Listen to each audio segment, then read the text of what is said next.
I'm the operator with my pocket calculator.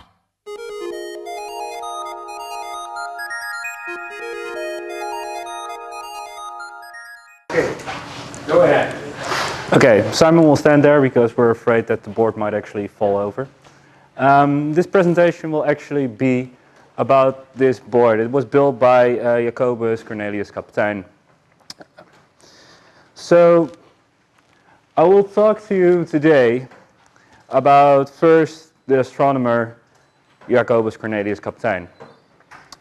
What was his life, what was his involvement with statistics. Then, because I'm not quite sure how many of you are involved with statistics itself, I will start with a binomial distribution, which is not logarithmic, which should be easy to understand.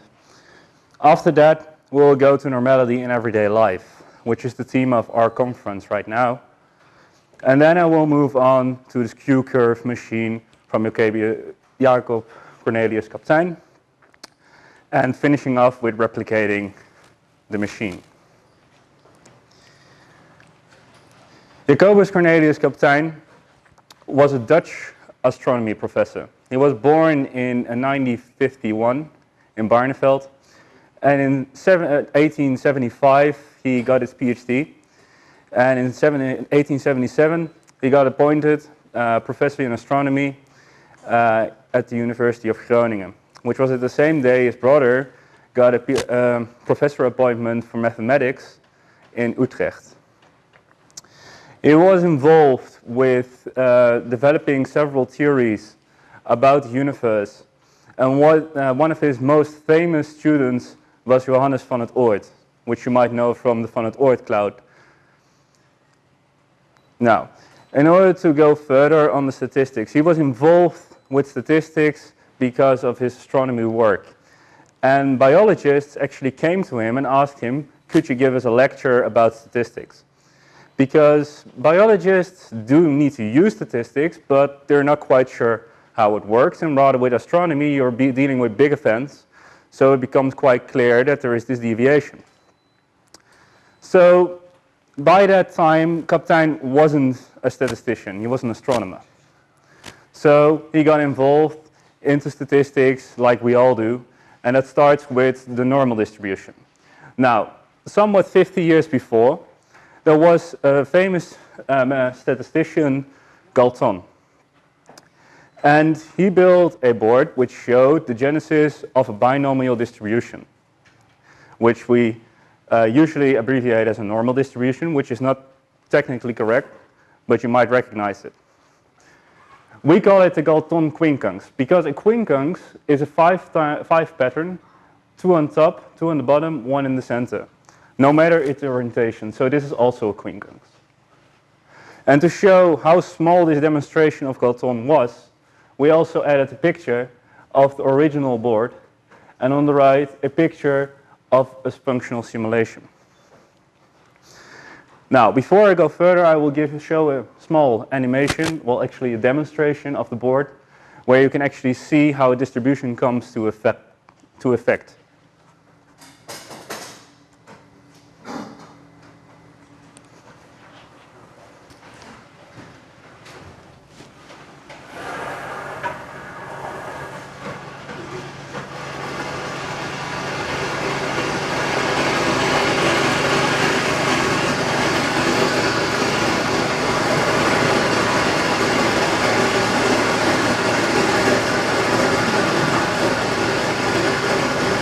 You actually see a small bell-shaped curve coming in, even though there are just a few bins here.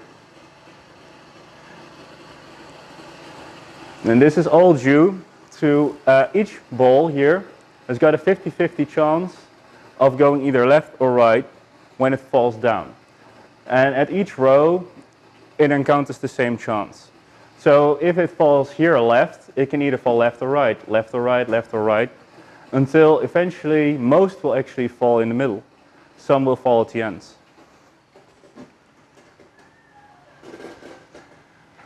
This is actually due to the central limit theorem, which was devised after Kapteyn's death. So in his time it would be known as the law of frequency of error. And this says that a sum of a large amount of independent variables will always follow an asymptotic normal. And this is independent of whether each independent variable has got a normal distribution. This says that if I take one of those small balls and I would just drop it down, it might land everywhere. It doesn't mean that this one ball follows a normal distribution. But if I have a lot of balls, then on the whole, they will follow a normal distribution.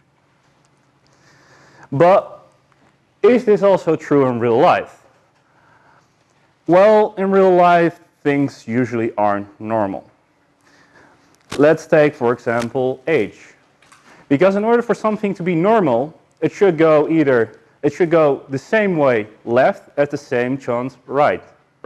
So there is a probability that some of you become an unlimited amount of age. Let's take somebody here is immortal. Should in theory be possible. However, no one of you could have died before they were born. That's just not possible. Neither can you have negative weight that interferes with the law of physics. Because negative weight would mean that you would go faster than the speed of light. This is not possible as far as we know. So most things in life can't be normal, but we do say that they are normal. But taking into account that things can't be normal, it just means that this mean of things we say, so if we have a lot of measurements, we have the mean. We now say, well, that mean is probably a true mean. But if something is not normal, that mean is not the center of the distribution. And that might have effect on your work. I have got a nice example. I'm from the Netherlands, and I looked up the statistics of bachelor students graduating in the year 2015-2016. And here we see a nice skew curve. You would expect that if everybody enters university at around 18, it takes about 4 years. Some people finish faster, some people take longer. But no, in real life, more people take longer to do their studies rather than people that actually finish early. Some people finish in a week. Unusual, but it happens. But it's more usual that somebody finishes in 8 years. Now, taking into account this, why do we perceive things to be normal? This has got to do with something with the mean. Because we have an error. Now, if we take a log normal distribution in this case, and we have a mu of 0, which will take the logarithm will be 1, and we have a really small error of about 0.1 in this case, you would see a barrel-shaped curve. Once the error becomes bigger, however, relative to the point you're measuring, the mean, you would see the skew more and more. And in real life, most applications where you actually have this central tendency, it just happens to be that the relative error causing the tortoise, causing the distribution to shift to one side or the other, is so low that the Gaussian noise, which we also usually perceive, which is just noise in what we get in the input signals, that we don't perceive skewness. However, the central limit theorem is still applicable. However, we call it a multiplicative central theorem. Because if we take the product of a large number, it will be asymptotically log normal. So if we take all those, if we now take a dice, if we take 10 dice and we throw them, and we just look at the sum of all those numbers, the central tendency of all those numbers will look normal. But now we throw the same dice, and rather than we add them together, we take the product of all those, we will see a skew curve appearing. Because it's more likely that you get certain numbers rather than other numbers, and that's not central to the middle.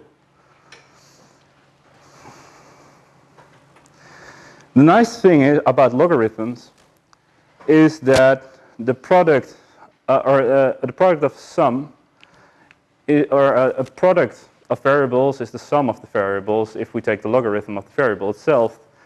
And actually, the reason why we started this project was because of a bioscience article by Limpert, where he showed that we could actually get an asymptotic distribution with a central tendency, which is depending on how much we actually limit ourselves to either left or right. So now we don't have the balls where we get 50-50 chance that you go left or right. Well, actually that's still true, but now once you go right, you go more to the right rather than that you go to the left, if you were to go to the left on the next row, because these increase if you go to the right, which means that we can actually have a 0 here. And yeah, we can't have negative h, but we can have 0h, so this distribution could hold. This brings us to the Kapteyn quincunx, which is completely different from the Limpert. Well, not at first sight, but it actually is. And we call it the quincunx again because we see this 5 pattern, which I zoomed in on the picture here, 1, 2, 3, 4, 5. And this is the only picture we know from the Kapteyn quincunx. You pour in sand here and it falls down. But one thing you might notice is that the mean here is not above the funnel, which we actually saw here at Limpert. This has got to do with the asymmetry of all of these small deviators. If we take here the picture of Limpert, we see that these are all symmetrical. But if we actually take the board here, we can actually see, but the biggest one, that the size here is not the same as here. These are asymmetric. This means that we actually get a log normal distribution, which is the natural logarithm in our case, rather than just a skewed product here, which is also a log normal, rather a different one. The problem with the Kapteyn quincunx as we know it is that it got lost at the University Museum. It was stored in the University Museum of Groningen. However, after they tried to recover it, they got some requests in the early 60s. They couldn't find the board. So at the location where it was last seen, it was moved in the 1970s. They couldn't find it either. So we had contact with the University Museum after reading an article of the Stator, which is the Statistics Society in the Netherlands. This was from 2000, and there they said they would replicate the quincunx. They actually never did. And the reason why will come later, because we got some difficulties ourselves to use, during the production of this board. So it all started with a simulation we made, which is rather dark here. Can we maybe turn off the lights? We can see it better.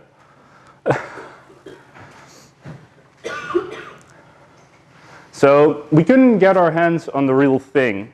So we started off making a three-dimensional simulation because we actually wanted to know why it works. So it started off here, where we actually made this nice CAD model with lighting. And then we started to look how it functions. So we actually put in three-dimensional balls from the top here, and we made it fall down. So I made a two-dimensional animation for that. One thing here is that we don't show the lowest bin, which actually shows the rise, the genesis of the log normal itself, but that's because the computer couldn't handle, so all the balls, or all the sand grains here that fall down are actually destroyed in the simulation, rather than I didn't have enough RAM, and as we just had in the nice guided tours, computers tend to crash.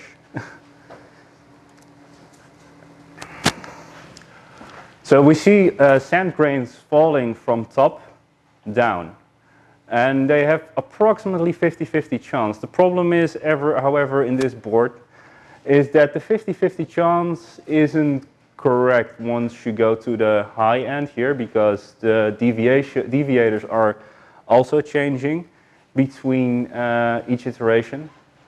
And on the left, you actually have too much sand to process, so you need to really pour it in slowly. Now, once we figured out how it actually worked and that it actually generated a log normal distribution, we started to simulate how these deviators should look like, because there was a real poor description and only one picture available. So we did an overlay, and we came up with the first primary measures.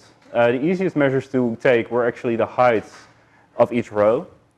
However, taking exactly the deviators themselves required some mathematics, because we of course knew that the top had a 45-degree angle, but we didn't know how wide on either left or right side it had to be. Now there was some mathematics in a paper published in 1903, the first publication where we also got the picture. However, these mathematics were lost in a later publication in 1916, also by Kapteyn. So, and we think we know the reason why, but we're still happy that he actually published it. So this is the elaborate explanation for Kapteyn for the quincunx itself, which seems utterly complicated because this could be generalized in a rather small formula which is found in the proceedings.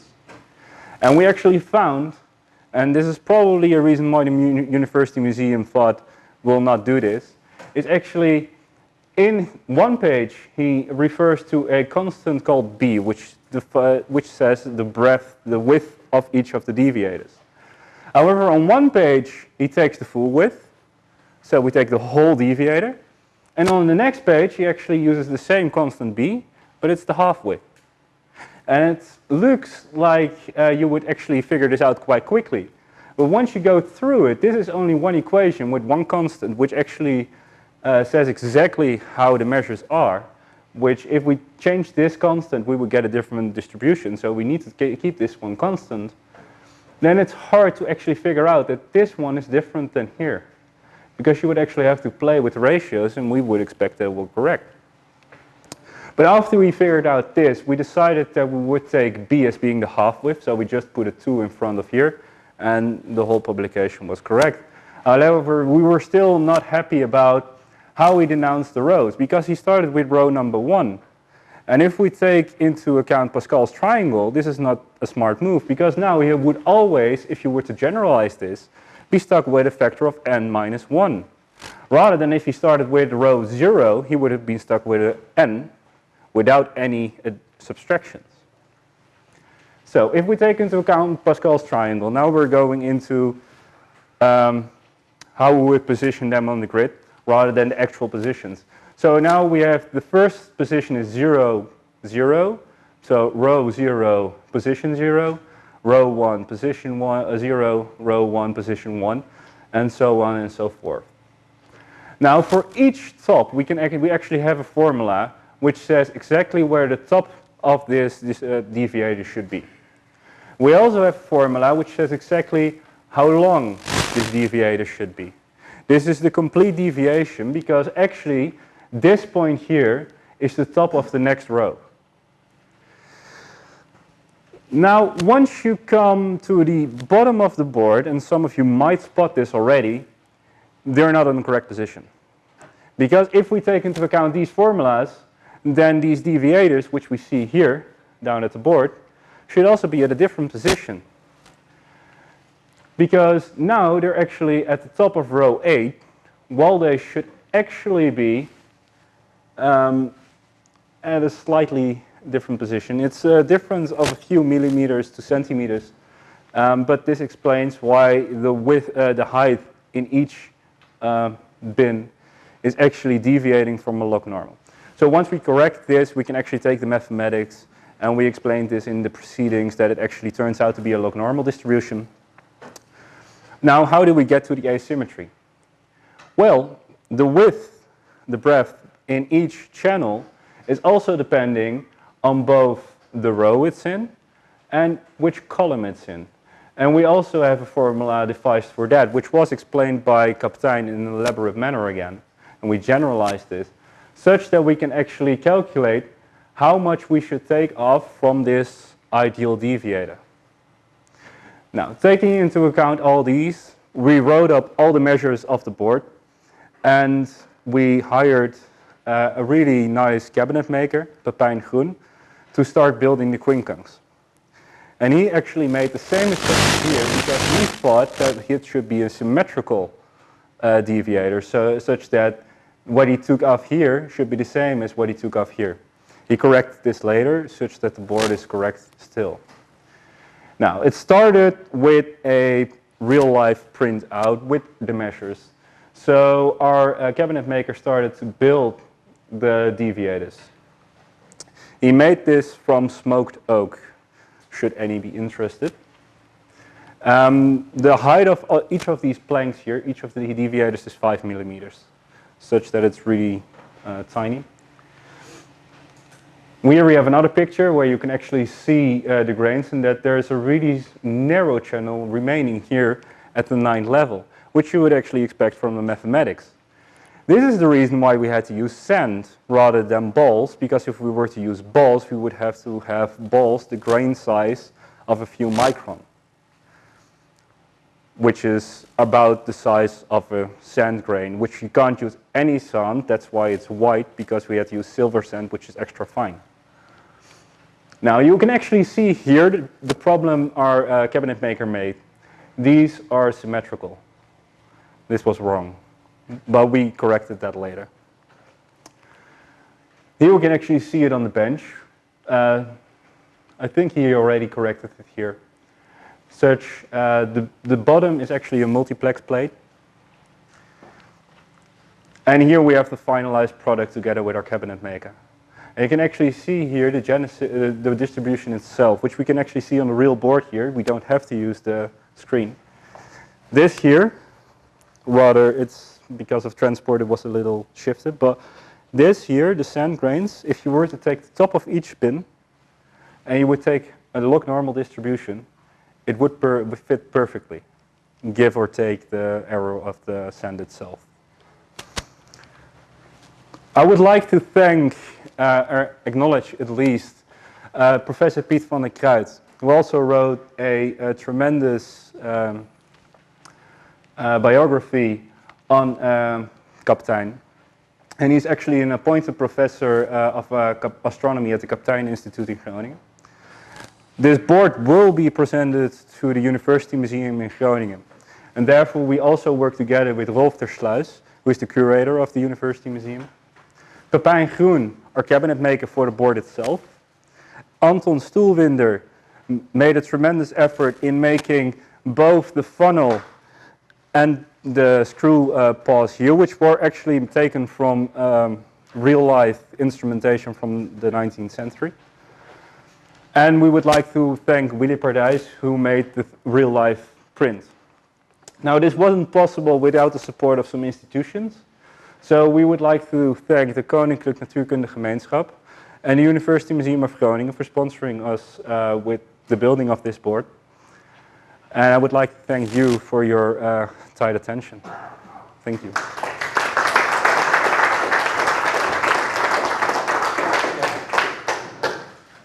Yeah, I have a question here. If you look at the line that you find there, that is very much influenced by the width of the pockets. Yes. So that's a problem with the board itself.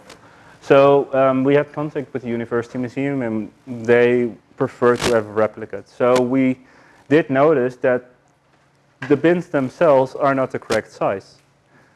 They're not at the correct position, because you would have to calculate the position on each of these with the same formula as you would to calculate the tops of each of these deviators themselves, which is not done in original design. And if we take into account that this was made for students to show how a Genesis was made in the 1900s, the mistake probably came unnoticed. And the difference is really in the millimeter scale. I'm not sure that you understand what I mean. You mean the sand coming over? Or? The height of the Is die should be equal to the number of grains or balls that have fallen in the position. No. It shouldn't be equal to the number of grains, because if we took, this is a logarithmic scale. If we took the exponential of this scale, it would be represented as a normal distribution. This is a log normal. Would you like to elaborate on this? It is log normal because the breadth of pins is in a special pattern, not in a linear pattern, but in a logarithmical pattern. That's why it is also a logarithmical distribution, as you can read in our paper. Dus the width, the breadth, of those bins need to be different from left to the right in a special pattern. Because otherwise you don't get a log normal distribution. The pattern of the log normal distribution you can everywhere see in this quincunx, and is repeated in the bins. The bins have the same distribution as all the deviators here. When a ball or a grain falls through one of the channels, then it's a choice. 50-50. Yeah, so at each row, at 50-50. each position, it's got a 50-50 chance of going either left or right. However, once it goes left, it goes more to the left rather than once it goes right, it goes less to the right. So if you take actually the center here, the center line is not straight down. But yeah, if a ball falls here, it will have a longer path rather than when it goes down there. That's the whole point of this board. It's not symmetrical. Of course, that is the balls. The chance is 50-50, but the distance, horizontal distance, that the ball takes to the right is different from the distance to the left, and the distance is responsible for the log normal distribution, not the chance. Not the probability. Probability on every point is 50% for the left, 50% to the right. But the balls are going more to the right than to the left. That's everywhere in this quincunx, so it is also the same pattern as here in the bins. And you actually require that in order to get a log normal distribution. It is, of course, it is mathematically too difficult to explain here, but that's in some words at least the explanation. Can you Sorry, make a demonstration? Sorry? Can you make a demonstration? Can you make a demonstration? Can you make a demonstration? No, not here. No, we prefer, no. So the reason why we don't give a presentation right here has got to do with something you can actually see at the bottom where there's sand. If we were to pour in the sand from here, it would destroy the board. Because the sand grains will actually get stuck between the glass plate and the wood itself.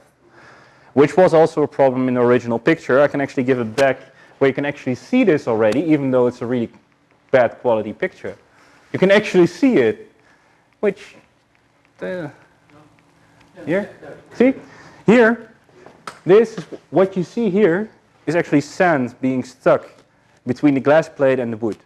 So we decided to do a simulation, show you the simulation. We actually put in the sand down. So, and the first demonstration will be in the University Museum in Groningen, because they sponsored. Yeah, so there will be a presentation, but it will be done. Yeah. But we will make one. Leo, you go first. I saw a long time ago. Can you hear me? Yeah. I saw a long time ago on the internet some video films about how this kind of things work with a normal distribution. You all know that. There was also some remark that if you do it many times, they could find out that the balls were not completely spherical. There was some deviation on it, so that means that the shape of the balls has some influence on the complete working of the system. Point. So my point is, sand has all kinds of different shapes. That means, my question is, how did you find out, or did you find out that there will be any influence about using different kinds of sands? Well, actually, something I actually also showed in this animation. You're completely correct. It's a model. It's not a representative of real life. If we take this model here, if you actually look at the sand itself, everything should be 50-50, right? That's what I said here. Just take notice here. What happens once the sand comes here? It's not 50-50. This has actually got to do with the size, the breadth of the deviators becoming bigger. First problem, we've got physics at hand here. So each grain of sand will actually not fall exactly at the center of my deviators such that the chance is not 50-50. And also the grain of descent is important there because each grain of sand has got a different gravitational pull. And also the grain of sand depends because if the grain of sand is too big, it will actually get stuck here. And if it's really small, then it can still go there, so that's not a problem, but once it gets stuck there. So yeah, you're completely correct. There is a big error in this model. However, if you take the mathematics and you were to take it pure mathematically, it will be a log normal. And once you do the demonstration, we get something that looks representative to a log normal, but it's a model, so there's always error. But that means that if you do the same thing with, let me say, sand which has a more spherical shape, you get something else.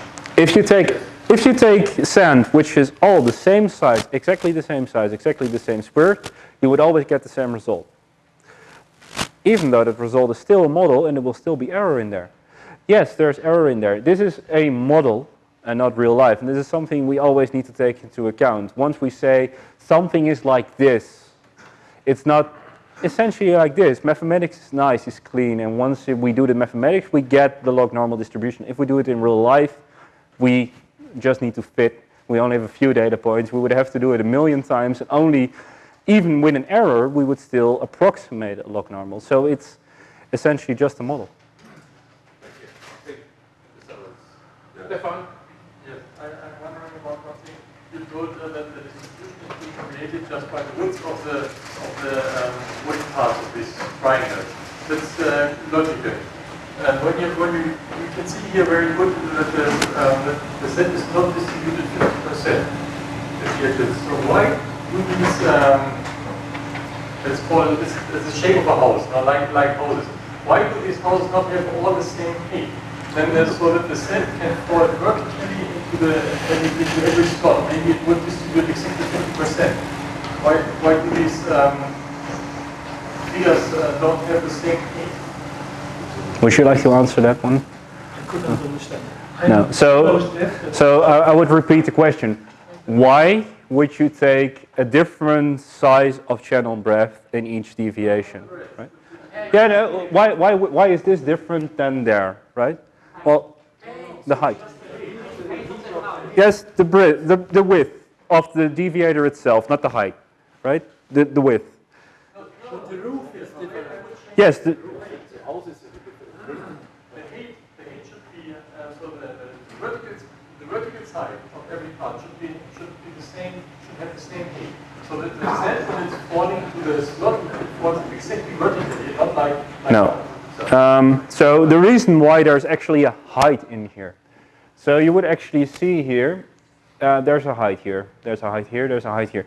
If you were to take your argument and it would be, if it were to actually have this slope extremely bad, if it actually falls down, actually it stops because it should be forced between these two. There's a height in here because essentially, why would you make it longer than the point here? Because you could just cut it off here. It would still have the same width. It would still have the same mathematical interest. It would be the same if we take a height which is actually a cutoff there. So in theory it would fall in the middle, but the channel size itself is different in each case. And it becomes bigger and bigger and bigger. When it's small, it doesn't matter much because there it actually gets forced and it starts to have these friction with walls and it would actually fall down the center. It's only once we go to really big ones where it essentially falls into thin air, where there's nothing to keep it straight to go to the center. Okay, I think we reached the point where we should shift this discussion to a small group because there's something urgent coming up. This urgent coming up is coffee.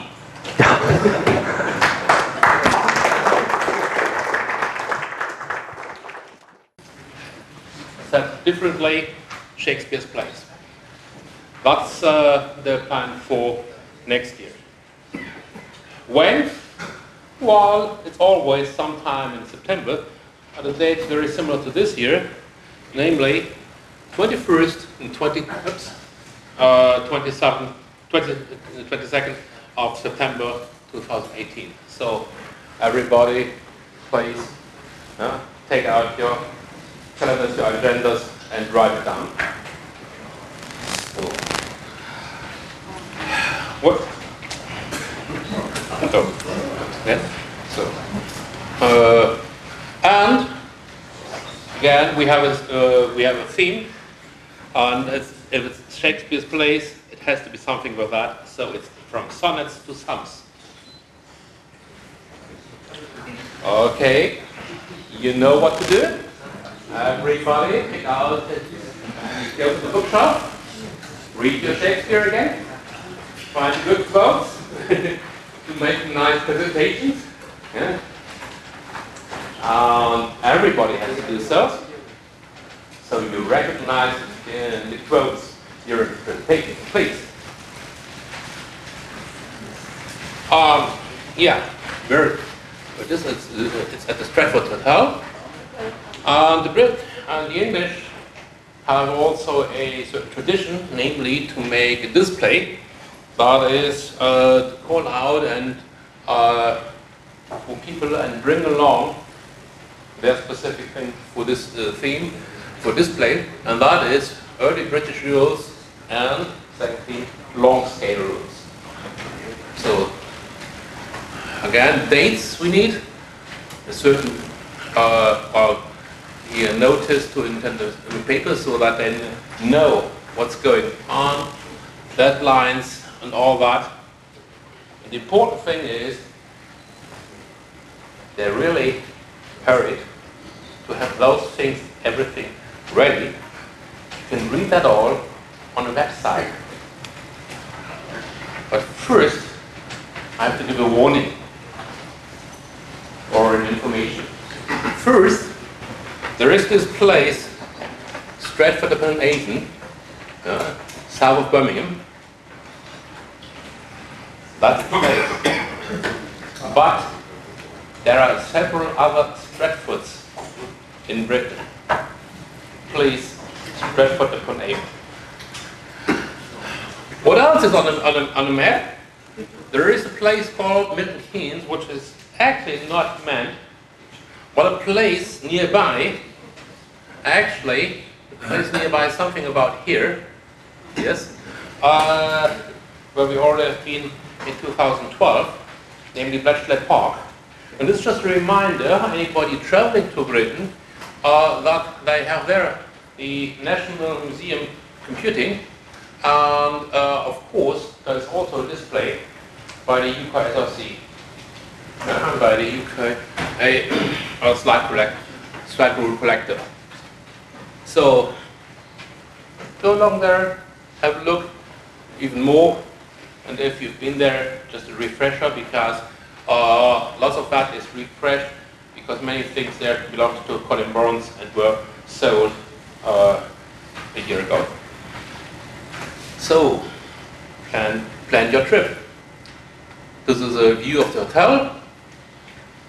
And most important is, next to the date you wrote in your notes, that you write down this web address, this URL, yeah, UKSRC or UK, you should know that, and IM 2018.